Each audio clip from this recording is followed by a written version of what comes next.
Yeri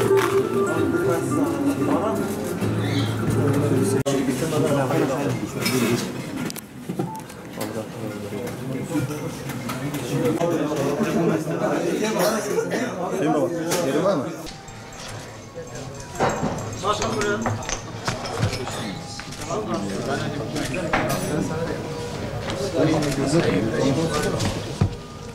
Mevcut eğitim sistemi kimseyi memnun etmediği, millet tarafından eleştirildiği, eğitimin paydaşları tarafından sürekli tartışıldığı, eğitimcilerin giderek artan sorunlardan şikayetçi olduğu, en sonunda eğitimin aktörü öğretmenin bile mesleki iştiyakını kaybederek tavan ile taban arasındaki duygusal bağın koptuğu bir anaforun içindeyiz.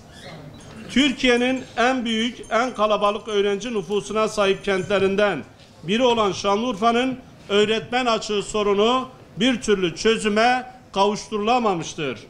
Eğitim Birsen Şanlıurfa Şubesi olarak 2017-18 eğitim öğretim yılının başında kentimizde en az 7.000 öğretmene ihtiyaç duyduğumuzu bir saha çalışması sonucunda belirtmiş ve son 6 yılda ilimize yapılan derslik sayısı ile birlikte özellikle de bu eğitim öğretim yılında temeli atıldığı söylenen 150 okulun bitmesi halinde bu açığın 10.000'leri bulma ihtimali olduğunu söylemiştik.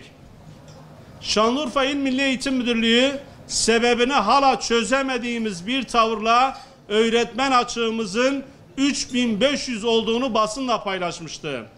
Eğer bu ilin sorunlarını çözmeye çalışıyorsak sorunları doğru tespit etmemiz gerekir. İl Milli Eğitim Müdürlüğü'nün birinci ağızdan aktardığı 3500 sayısı o tarihlerden müdürlüğün kendi internet sitesindeki verilerle dahi çeliştiği kamuoyunun takdirinedir. Sonuç itibariyle öğretmen açığı daha sonra müdürlük tarafından 5.000 olarak güncellenmiş, en son Gıda Tarım ve Hayvancılık Bakanı Sayın Ahmet Eşref Fakı Baba'nın beyanatıyla açığımızın 7.000 olduğu tescillenmişti.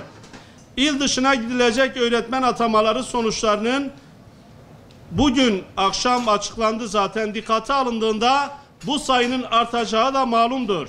Şimdi siyasilerimizden beklentimiz yapılacak ilk atamalarda bu öğretmen açığının mümkünse tamamının değilse en az 2/3'ünün mutlaka kapatılması için çaba harcanmalıdır.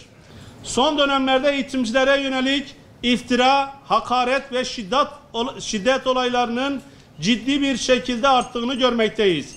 İl Milli Eğitim Müdürlüğü'nün kendi personelini savunmasız bırakması bir yana, her türlü iddia veya şikayette soruşturmalar açıp cezalandırma yoluna gitmesi eğitim çalışanlarının moral ve motivasyonunu bozmaktadır. Atamaların mülakatla yapılması, adayların kazanma ya da kaybetme nedeninin objektif bir şekilde izah edilememesi, birçok yazılı sınavdan geçmiş öğretmen adaylarının farklı komisyonlarca birkaç dakikalık mülakatla elenmesi hakkaniyete aykırıdır, maşeri vicdanı yaralamaktadır.